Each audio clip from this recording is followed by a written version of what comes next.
আপনাকে কি করে ভালো না বাসি ইয়া রাসূলুল্লাহ।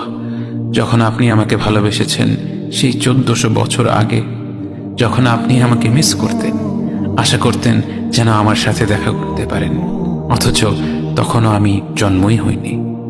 সেদিন সাহাবীরা আপনার চোখে পানি দেখে বলল, ইয়া রাসূলুল্লাহ, আপনি কাঁদছেন কেন?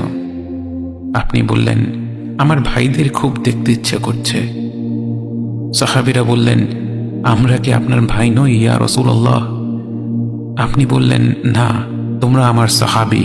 আমার ভাই হলো তারা যারা আমার পরে আসবে এবং আমাকে কখনো না দেখেও তারা আমাকে বিশ্বাস করবে। মৃত্যুশয্যায় শুয়ে আপনার অন্তরে এই চিন্তা ছিল যে আমাদের পরিণতি কি হবে। উম্মতি উম্মতি বলতে বলতে আপনি আপনার রবের নিকট ফিরে গিয়েছেন।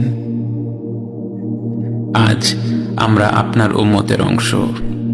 বিশ্বজুড়ে আপাত দৃষ্টিতে আমরা হচ্ছি সবচেয়ে অপদস্থ, নিরুপায়, পরাজিত, লাঞ্ছিত, অথচ বাস্তবে আপনার উম্মতের অংশ হওয়া যে গোটা বিশ্বের সব সম্পদ পাওয়ার চেয়েও মূল্যবান ব্যাপার।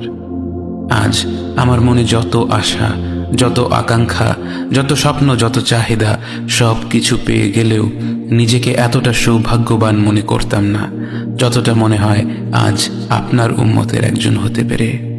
কাল হাসরের ময়দানে যখন গোটা মানব জাতি এক নবী থেকে আর এক নবীর কাছে ছুটে যাবে, আল্লাহ যেন বিচার প্রক্রিয়া শুরু করেন এবং প্রতিটি নবী নাফসি নাফসি বলে মানুষকে ফিরিয়ে দিবে।